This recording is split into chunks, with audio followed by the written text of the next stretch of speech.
নমস্কার বন্ধুরা, আপনারা দেখতে পাচ্ছেন আমরা এখন কলকাতা বেড়াতে বেরিয়েছি। বরানগর মেট্রো স্টেশন থেকে মেট্রো করে এখন আমরা ধর্মতলা যাব। ছোট্ট একটা ভিডিও আপনাদের সামনে তুলে ধরলাম, আপনারা দেখতে থাকুন।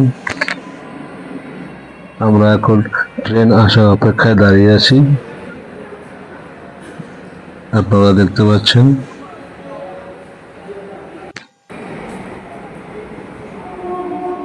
এর মধ্যে আমাদের ট্রেন চলে এসেছে। এখন তাহলে আসছি, টাটা, বাই বাই, দেখা হবে আবার অন্য কোনো ভিডিওতে। ধন্যবাদ।